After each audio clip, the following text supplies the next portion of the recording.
Elaine Hall is the founder and president of the Miracle Project, a theater arts program that combines over 25 years of her experience and methods in her own professional coaching career. She was on our last panel. She's known fondly as the child whisperer. And she's probably best known for her work, Autism the Musical. She has a book coming out, as you all know, because she was on our previous panel.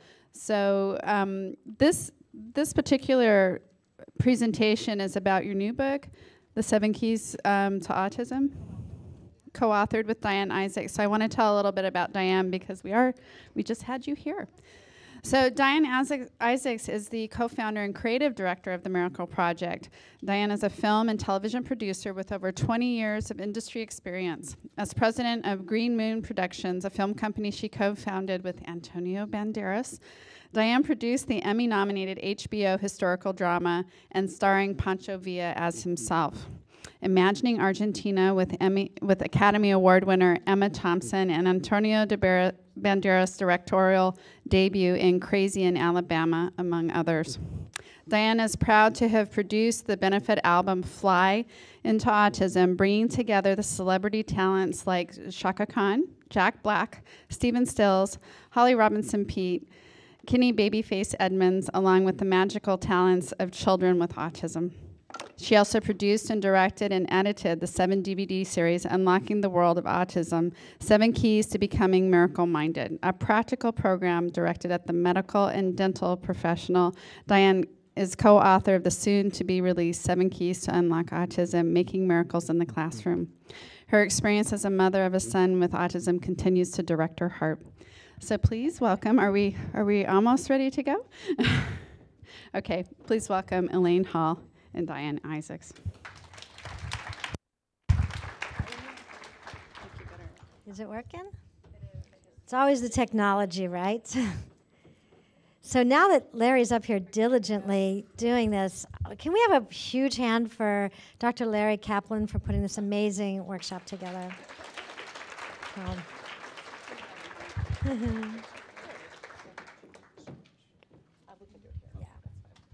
So I'm Elaine Hall. Many people know me as Coach E from the film Autism the Musical, and this is... I'll get my own mic in a moment. I'm Diane Isaacs. I am known as Wyatt's mom, which is one of my greatest attributes in life. Many may know Wyatt. He was one of the stars featured in Autism the Musical, and he's done some extraordinary things by the age of 16, including teaching in India and Africa and performing at the UN and Carnegie Hall. We've done quite a few things. So anyway, we know the miracles in autism. But Wyatt wasn't always that way, and that'll be part of our story that we're going to share with you today. So what we're going to be doing is giving an overview of the 7 Keys to Unlock Autism, which is our new book, and it just came out. This is our first outing. So thank you. We're very excited. From those of you that were at the last panel, you may know my story, that I adopted a beautiful little boy from Russia who, when he was 3 years old, was diagnosed with autism. And he spun around in circles. He did all kinds of autistic kinds of things. And what I discovered through my work with Dr. Stanley Greenspan, and also learning from the Sunrise people, that by meeting Neil where he was and learning from his world, he was able to emerge into our world. And traditional therapists didn't go for it, so we found creative individuals to help me join his world. This then evolved. He emerged into our world, still clearly autistic, but very much apart. And that's one of the things that we talk about in the 7 Keys book, is just because a child doesn't talk doesn't mean they don't listen and think. And we have a number of our teachers who are nonverbal autistics who express their thoughts in other ways. I created the 7 Keys approach to train non-professionals, actors, dancers, musicians, special educators that didn't know about autism, just traditional people, how to understand the inner workings of autism and to connect to children on the autism spectrum. And that's how we came about with the 7 Keys protocol. Since the beginnings, we've trained thousands of people who had little or no experience with autism to be able to immediately make connections to kids on the spectrum. I think this is working. Oh, she's got her own mic. We don't have to share. Okay. So my story with Wyatt, he was diagnosed late, also at 6 years old, kind of dodging a lot of all of the alphabet navigation, and finally had enough criteria to be on the spectrum. He was very verbal. So anyway, we do what most parents do. I did. Went to and found every possible protocol available to him and had him the back seat of the car driving to this therapist, driving there. They got PT, sensory integration, speech and language. And he had it at school, and it was just kind of a constant kind of like fix-it mode for Wyatt. And then I heard about a program that had just started called the Miracle Project. And we went there, and Wyatt was pretty shy. He was kind of shut down and a little bit reserved and spent a lot of time in his own internal world. So I was hoping that theater, coming from I'm a producer, so I thought, storytelling, and I did spend a lot of time in Wyatt's world, talked about Harry Potter, and we'd go on long hikes and role play. I knew he had an actor in him, but he wasn't social. And he really couldn't communicate outside of my relationship with him or outside of the Harry Potter role that he was playing. So when we got to the Miracle Project, the first season was quite profound for me to see my son. The parents would be removed from the kids, and at the end they would come and have a little performance by the kids. And one time I'm sitting there, and Wyatt came out, and he had just, he performed a song called Sensitive. And he was talking about, am I too sensitive, or is something really there? And I could tell it was really emotional for him. There was something that was deeply touching him. And it was the first time I really got it. And I was like, in the car ride home, I said, what'd you do today? He says, oh, well, we had this scene role-playing with Elaine, and we started writing a song, and I wrote the song Sensitive with Elaine and with Kat, and it was about being bullied. And I said, what's going on with the bully thing? And he said, yeah, at school, I'm really bullied. And even though he wasn't like, suppressing it or hiding it or avoiding it, it was something that he wasn't able to express. So it was buried in him. And at that point, I realized the power of the creative medium for him to become a creative expression of what he was emotionally feeling. So I knew that this was actually the most incredible key for him. And when I went back to look at the Miracle Project and watched throughout the whole season, this is what we were talking about, it's really integrating. You mentioned it in the other panel. I took him to OT and PT and all of these one-on-ones with adults, and he had great relationships with those adults. Those therapies are definitely valuable. But what I saw at the Miracle Project was in a common area. Every single one of those therapeutic protocols was being implemented, but in a very fun, social dynamic. So it was a win-win all around. I mean, he was getting PT. We do across the floor. We do exercises. We're crossing the midline. We're doing all these things as part of a social dynamic. We're writing and creating and thinking and using speech and language and using memory, a lot of cognitive exercises with theater. It's all the things that naturally happen within theater that really just come together in the Miracle Project and really are, I saw the keys working for him. So some of you may, whoops, what did I do? I don't know. I'm technologically challenged. Uh-oh. It's your computer, not mine. Oh, Okay, so let's get to the next slide. So some of you may have seen the film Autism the Musical.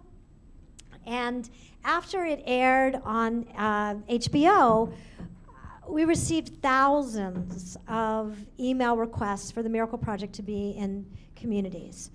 And we're now dedicating ourselves to making that happen. But what we realized was that these 7 keys that are taught within the creative realm could be utilized in a classroom dynamic. And that's really what birthed the book, 7 Keys to Unlock Autism. But when we looked around and looked at the greatest teachers that we came in contact with, we realized that instinctively, most of these master teachers were already doing the 7 keys that we had in our program. It was just kind of a natural flow for them. So it's already keys, and we realized that within every teacher, these keys exist. It's not something that you have to learn from outside. It's already within, and it's just a matter of aligning them and bringing recognition to them. So often, teachers will go to conferences, read as many books as they can because you want to be the most helpful to your students. I'm seeing some educators shaking their head. How many educators do we have in the room right now? Okay, well, you know, right? You're here. Give yourselves an applause for showing up, right? So you want the best. You want, and you're constantly seeking and learning. And parents, we spend hours on the internet trying to find what's going to fix my child, what's going to make my child be the one that talks. We go to conferences and workshops and everything to be able to get the most out of our child. How many parents? Raise your hand if you're a parent here. Oh my gosh, beautiful. Give yourselves an applause. Yeah. And grandparents. We have grandparents here. Beautiful. Oh, that's thrilling. Grandparents. And professionals from outside professionals, right? Wonderful, wonderful. Great. Give yourselves an applause because you're here. You are here. So what we realize is we're going outside of ourselves so often to see what we can do to fix that child, right? Because intrinsically we learn. I mean, I know from my own son, Neil, and I write about this in my book, Now I See the Moon, where when I adopted Neil, I saw him as whole. I saw him as this beautiful, incredible spirit and wonderful person. And then he was diagnosed with autism. So I had to now look at him as broken. And it was up to me, the mom, because there was so much pressure on us, or the teachers. We had to fix this child, right? And it wasn't until he was 8 years old and I was doing everything I could possibly do, that I realized he wasn't broken. He was as whole as he was as when I adopted him, as when you birthed your beautiful child, and that all these interventions are essential. But what needed to be cured was me. And as was stated in the panel previously, it's how we show up that makes the difference, who we are. And that's how the 7 keys came to be. It's not about one more thing we have to do to heal this child. It's about how we show up. It really, oh, sorry. No, go, I was going to introduce Carol, but you do it. It changes the paradigm. So instead of, our natural instinct, all right, I'm here to show up, I'm going to fix the kid, get this, there's like, people imagine a padlock of 7 locks within the child, or just try everything, right? We actually turn the paradigm on yourself. The padlocks are right here. It's really about you changing, finding the ways, the tools. They're right inside of you to make that child thrive and be the best that they can be. And that's the difference. That's what the 7 keys, everyone's like, oh great, I got 7 things I can do for that child. Not so. It's 7 keys you can do for yourself. And that child will be unlocked in the process. And that relationship will be built, which we've been talking about all day. And we're really honored to have an extraordinary master teacher. Carol Ishihara was one of Wyatt's amazing teachers. In 6th grade and 7th grade really was a big, yay, thank you. She contributes to the book and adds some of her wisdom. The book has a lot of from the trenches from some of our master teachers that we value very much. So yeah. We're so blessed that you're here with us, and she's in Spokane. So are you ready to jump into the 7 keys with us? We're going to give you, this is usually like a full day workshop. We're going to give it to you in a half hour or less, okay? So here we go. So here we go. We're going to overcome the isolation of and always that we're always in therapy, and also we include siblings in our program, and holding it all together. We're going to get right to the key one. Let's get right to the keys. So okay. Here's our keys.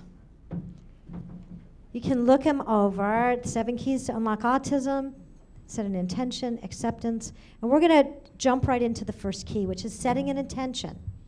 Now, we so often think in this goal-oriented world that we have to set a goal for that child. Now, goals are important. Raising the bar are important.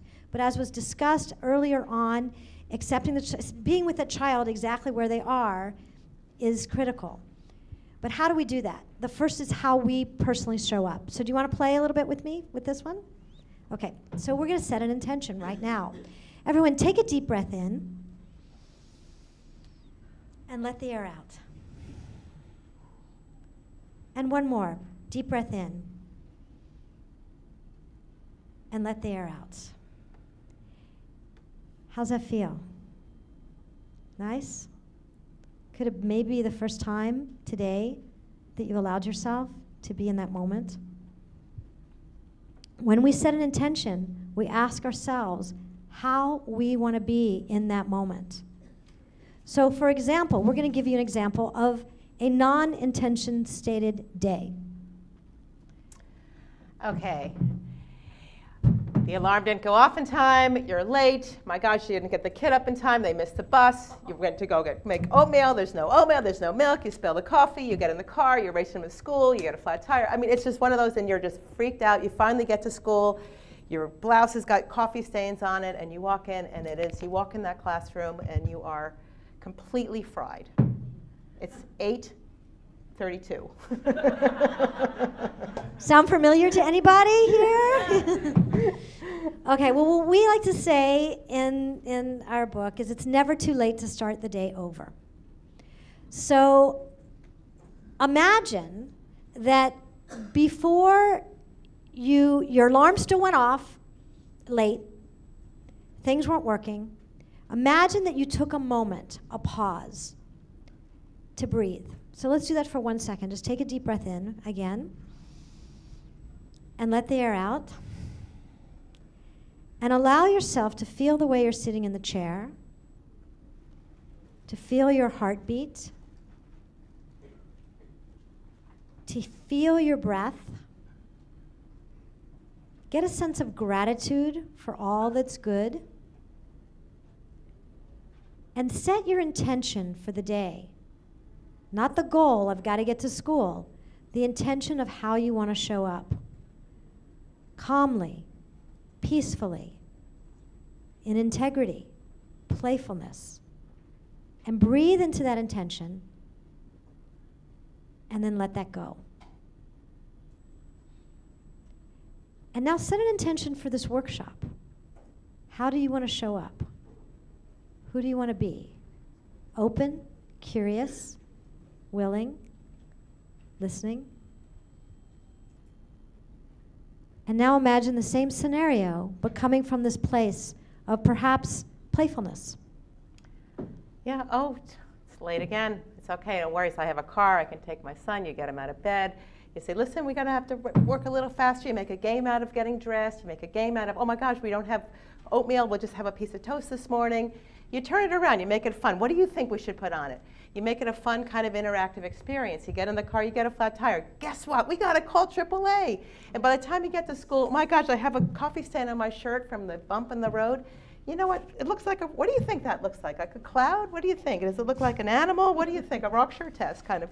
You can make it fun. You can make it a lovely experience, the same set of circumstances, but just done with the intention of being playful or curious or innovative or fun.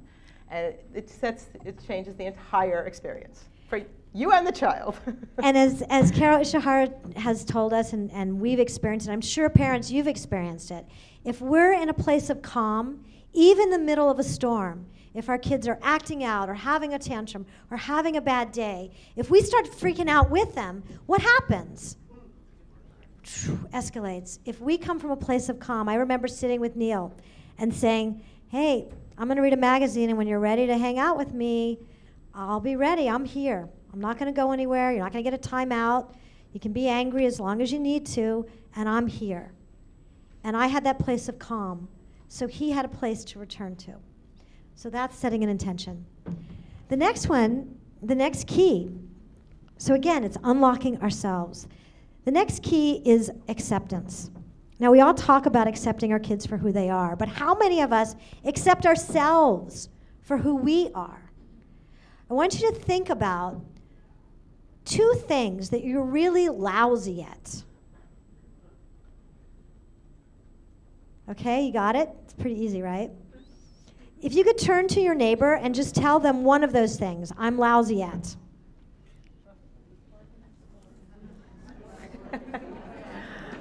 Yeah, I got really loud in here.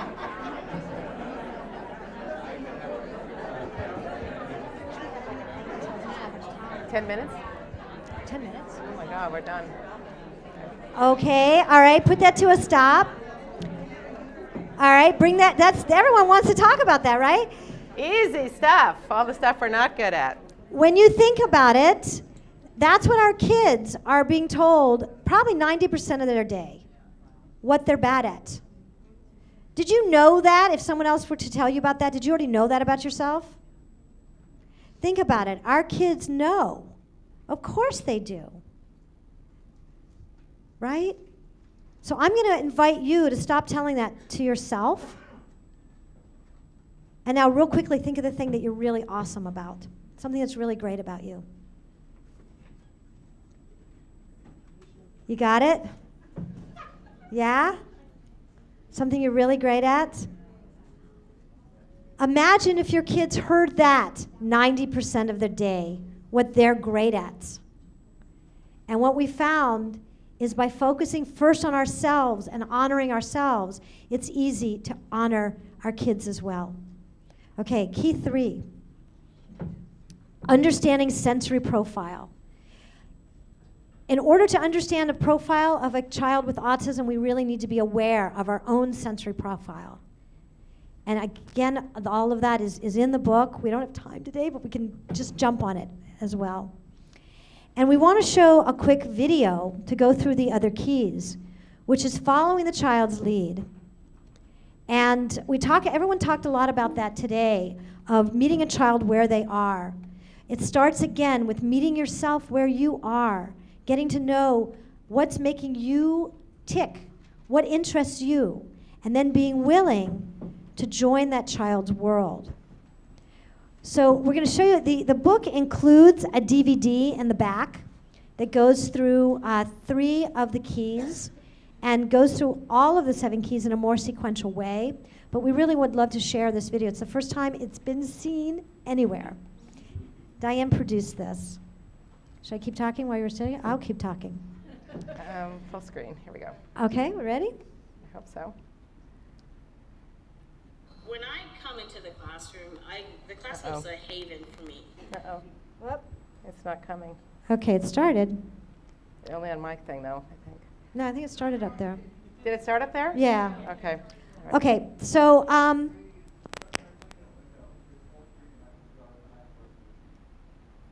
sorry? Okay. okay. Okay. We have a techie here, thank goodness. I know, but I can't get back to my oh, there it goes. Okay, so I'll keep talking. Including the child, many times we think that inclusion means just plopping a kid with autism in a mainstream classroom. Now, of course, that's difficult for educators, right? We look at inclusion in an entirely different way. We look at inclusion as finding out what that child is really excited about, what they're passionate about, and including that within the dynamic of the classroom.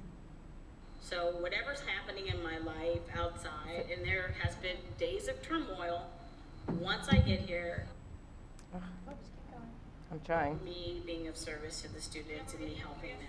I would say to teachers, when you come in, your body language, your nonverbal communication, your sarcasm, all of those things are powerful. The topic of including kids who have a label or diagnosis of autism is a very complex topic. We believe it has to be looked at in a very individualized way. That some children benefit greatly from inclusion, but we have to look at issues such as the type of the classroom, the skills of the regular educator in the classroom, and whether there are the proper supports in place. When I was in class, if a teacher didn't understand me, they would sort of pick on me, and the other kids would pick up on that, and so the whole class would pick on me. So I tended to get bullied a lot just because, even because of the teachers. How was school in 4th grade? And she said it was horrible. And the teacher marked all my things wrong, and she always put me in a group with the kids that were not smart. and she never mixed us up. Now, if there's ever a red flag for mixing up kids in groups, that was a commercial. The emphasis is that autism is a different way of being rather than a disordered way of being. And what that means is that our relationships just may be different from what most people expect. Finding other human beings pleasurable and rewarding and forming that ability to have that relationship. Now, why is that so important for thinking? Well, think what the focus on and the pleasure in the relationship with somebody other than yourself brings. If you don't have that intimacy, that pleasure in relating to someone else, what's the alternative?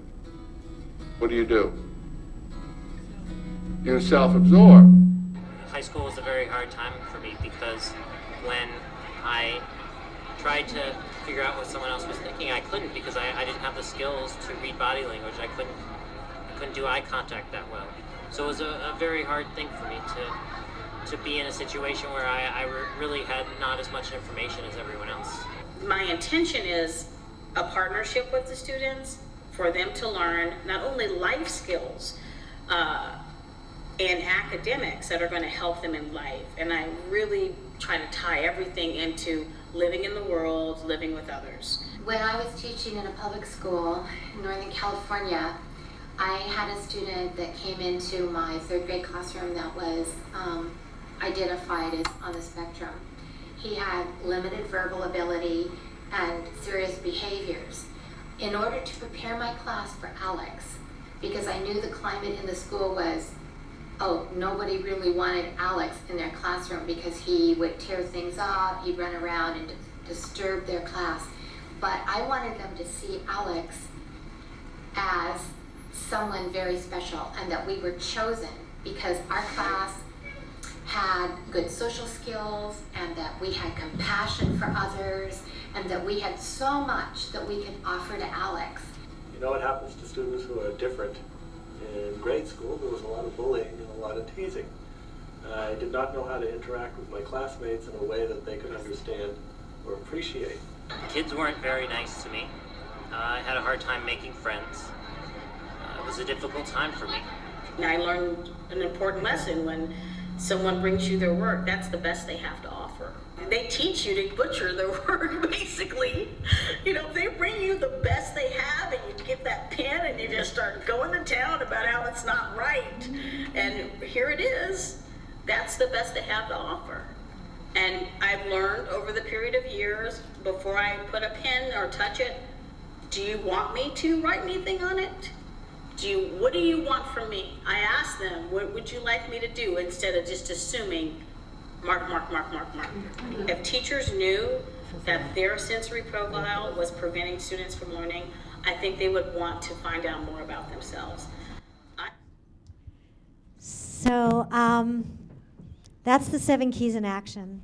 Basically, starting out with yourself, setting an intention, coming from a place of acceptance, looking at what a child can do and what not instead of what they can't, understanding the sensory profile, joining and really listening to the child, being there and present in their world so that you can emerge them in an inclusive way that's meaningful to them and their students. There's more video here where you'll see inclusion really working. Then being able to celebrate who that child is and celebrate yourself and what you are doing, rather than always worrying and thinking about what you're not doing. So celebrating for you today. Thank you so much for having Diane and I here. And the book is 7 Keys to Unlock Autism. Thank you.